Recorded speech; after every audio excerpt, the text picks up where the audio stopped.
नमस्कार। रिसेंट में ही दो ऐसी कंपनीज के आईपीओ लॉन्च हुए जो काफ़ी सक्सेसफुल रहे। दोनों ही कंपनीज में कुछ स्पेशल है एंड दोनों ही कंपनीज में जो सिमिलरिटीज़ हैं वो ये है कि दोनों कंपनी सनराइज इंडस्ट्री से बिलोंग करती हैं एंड इन कंपनीज में स्ट्रॉन्ग मोट भी है। क्या इन कंपनीज में हमें इन्वेस्ट करना चाहिए तो क्यों करना चाहिए, कितने पीरियड के लिए करना चाहिए, तो जानेंगे सब कैपिटल एंड गेन्स पर। तो नमस्कार, कैपिटल एंड गेन्स में मैं सुशील देवल आपका स्वागत करता हूं। आज के वीडियो में हम डिस्कशन करेंगे आइडिया फोर्ज पर एंड साइंट डीएलएम पर। जो डिस्कशन होगा वो अगले वीडियो में होगा। तो आज के वीडियो में हम कंपनी के आईपीओ डिटेल्स को स्टडी करेंगे, जिसमें हम ये भी डिस्कशन करेंगे कि आईपीओ लाने का ऑब्जेक्टिव क्या है। उसके बाद बिजनेस एनालिसिस होगा, उसके बाद हम की फाइनेंशियल्स को देखेंगे, नेक्स्ट कंपनी के फ्यूचर आउटलुक पर बात होगी एंड लास्ट में हम सम अप भी करेंगे। फ्रेंड्स, थंबनेल पर ही कंपनी का नाम डिस्प्ले करने का ऑब्जेक्टिव यही था कि सीरियस व्यूअर्स ही इसे क्लिक करें, because video is full of information and please watch the video very carefully. Company नई है इसलिए ज़्यादा इन्फॉर्मेशन भी अवेलेबल नहीं थी, इसलिए वीडियो को कंपाइल करने में काफ़ी मेहनत लगी है। इसलिए अगर वीडियो अच्छी लगे तो मेरी मोटिवेशन के लिए वीडियो को लाइक जरूर करें एंड चैनल को भी जरूर सब्सक्राइब करें। तो स्टार्ट करते हैं कंपनी के आईपीओ डिटेल से। टोटल इशू साइज 567 करोड़ का था। कंपनी ने आईपीओ लॉन्च करने से पहले प्री आईपीओ राउंड भी किया था जो कि अप्रॉक्सीमेट 300 करोड़ का था, सो दैट न्यू इन्वेस्टर्स का भरोसा जीता जाए। Pre IPO and post IPO दोनों से कलेक्ट हुई कैपिटल को company working capital and product development में यूटिलाइज करेगी। आईपीओ कितने प्रीमियम पर लिस्ट होता है वो अलग बात है, अदरवाइज कंपनी की मार्केट कैप आईपीओ के बाद 2800 करोड़ के अप्रॉक्स होगी। तो अब आ जाते हैं कंपनी के बिजनेस पर। कंपनी ग्लोबल लीडर है अनमैन्ड एयरक्राफ्ट सिस्टम में, जिसे हम ड्रोन इंडस्ट्री भी कह सकते हैं। इस सेक्टर में 14.6% की सीएजीआर ग्रोथ एक्सपेक्टेड है अप टू 2028। किसी भी सेक्टर में अगर 14.6% की सीएजीआर ग्रोथ होती है तो उस सेक्टर में ऑपरेट करने वाली कंपनीज इजिली 30% या 40% या उससे भी ज़्यादा के सीएजीआर से इजिली ग्रो कर सकती हैं। नेक्स्ट अगर वॉल्यूम की बात करें तो 2018 में 24.35 थाउजेंड करोड़ पीसेस बिकते थे एंड इस फाइनेंशियल ईयर में 52.40 थाउजेंड पीसेस बिके हैं एंड एस्टिमेट है कि फाइनेंशियल ईयर 2028 में 75,000 पीसेस बिक सकते हैं, जो कि एक अच्छी ग्रोथ की ओर इशारा करते हैं। आइडिया फोर्ज की बात करें तो कंपनी दो पैशनेट आईआईटियंस ने स्टार्ट की थी, जिन्होंने 2004 में कॉलेज प्रोजेक्ट के लिए एक मॉडल बनाया था एंड आज इंडिया की नंबर 1 कंपनी है इन अनमैन्ड एयरक्राफ्ट सिस्टम स्पेस में, जिन्हें हम ड्रोन इंडस्ट्री भी कहते हैं। कंपनी इंडिया में 50% मार्केट शेयर होल्ड करती है and globally 7th position hold करती है एंड ये इंडिया की पहली ऐसी कंपनी है जो vertical take off and landing वाले यूएवी मैन्युफैक्चर करती है।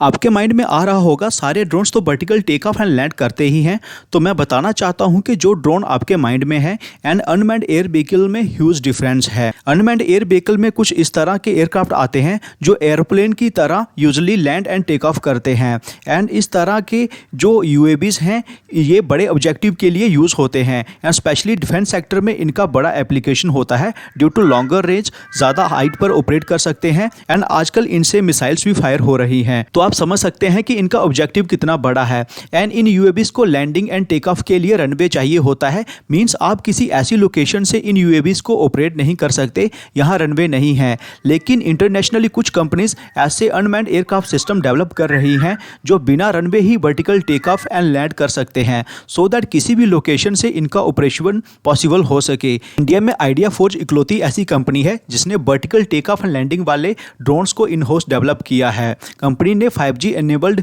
यूएवीज का डेमोन्स्ट्रेशन भी किया है। कंपनी के प्रोडक्ट पोर्टफोलियो की बात करें तो इनके पास मैपिंग के लिए राइनो यूएवी है एंड Q6 यूएवी है। उसके बाद सिक्योरिटी या सर्वेलांस के लिए टोटल 5 अलग यूएवीज हैं। अभी तक तो टोटल सिर्फ 5 प्रोडक्ट्स ही हैं, लेकिन 57 प्रोडक्ट्स के पेटेंट्स अभी पेंडिंग है, जिनका अप्रूवल के बाद कंपनी मैसिव ग्रो कर सकती है। इन प्रोडक्ट्स का जो एप्लीकेशन है वो surveillance, mapping, inspection and defence में है। कंपनी के पास फर्स्ट मूवर एडवांटेज के कारण कंपनी अपने प्रोडक्ट्स को स्केल कर पा रही है एंड मार्केट को कैप्चर कर पा रही है एंड आज कंपनी बड़े कंपीटिटिव एडवांटेज पर बैठी है। इतने एक्सीलेंट बिजनेस के बाद अब हम कंपनी के प्रॉफिट एंड लॉस स्टेटमेंट को भी देख लेते हैं। तो स्टार्ट करते हैं आइडिया फोर्ज की रेवेन्यू से। फाइनेंशियल ईयर 21 में कंपनी ने 34.7 करोड़ रेवेन्यू जनरेट की थी। फाइनेंशियल ईयर 22 में कंपनी ने 159.4 करोड़ रेवेन्यू जनरेट की है।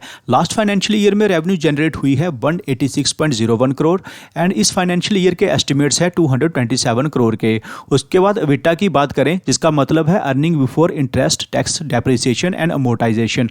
फाइनेंशियल ईयर 21 में था -9.25 करोड़, फाइनेंशियल ईयर 22 में था 75.1 57.13 करोड़, इस लास्ट फाइनेंशियल ईयर में रहा है 57.5 करोड़ एंड इस फाइनेंशियल ईयर में रह सकता है 102 करोड़। EBITDA मार्जिन्स की बात करें तो फाइनेंशियल ईयर 21 में -26.7% थे, फाइनेंशियल ईयर 22 में 47.1% थे, लास्ट फाइनेंशियल ईयर में 30.9% थे एंड इस फाइनेंशियल ईयर में 45% रह सकते हैं।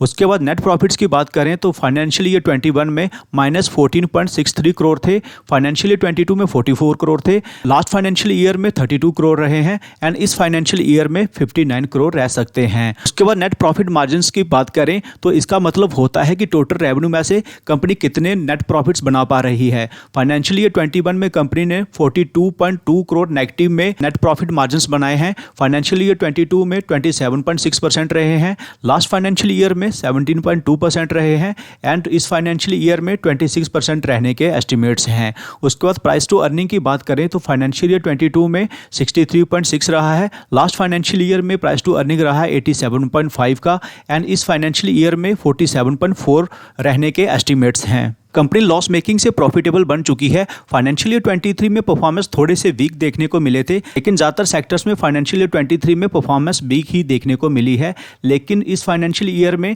अच्छे एस्टिमेट्स देखने को मिल रहे हैं। कंपनी के ऑर्डर बुक की बात करें तो फाइनेंशियल ईयर 23 के 186 करोड़ की रेवेन्यू के ऊपर कंपनी के पास फाइनेंशियल ईयर 23 में 192 करोड़ के ऑर्डर्स इन हैंड हैं, जो कि काफ़ी अच्छा साइन है। अब आता है कि कंपनी ग्रो क्यों कर सकती है। तो फर्स्ट ऑफ ऑल हमें यह समझना होगा कि इस इंडस्ट्री में अभी सनराइज हुआ है एंड ड्रोन्स का फ्यूचर में वाइड एप्लीकेशन भी है, जैसे कि mapping, product delivery, surveillance and etcetera. लेकिन सबसे बड़ा एप्लीकेशन डिफेंस सेक्टर में है। यहाँ इंडिया को आज स्ट्राइक यूएवीज भी चाहिए, जिससे एनिमी टारगेट को बम्बार्ड किया जा सके। उसके बाद स्वार्म ड्रोन्स एक अलग से कंसेप्ट है डिफेंस इंडस्ट्री के लिए। इसके लिए भी इंडिया को हाईटेक यूएवीज एंड ड्रोन्स चाहिए, जहां हंड्रेड्स ऑफ ड्रोन्स एक साथ एनिमी टारगेट पर सुसाइडल अटैक कर सकें। स्वार्म ड्रोन्स में ड्रोन्स खुद से ही डिसीजन मेकिंग करते हैं।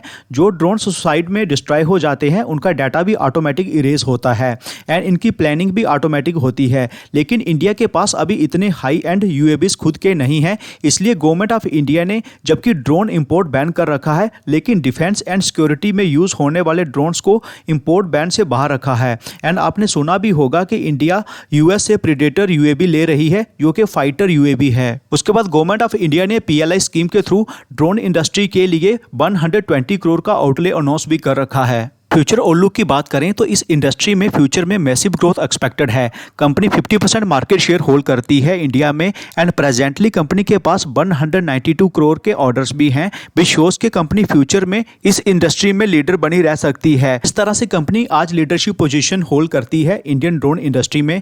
अगर ऐसी पोजीशन कंपनी फ्यूचर में मेंटेन कर पाती है तो 50 टाइम्स तो क्या 250 टाइम्स भी ग्रो कर सकती है नेक्स्ट 15 ईयर्स में।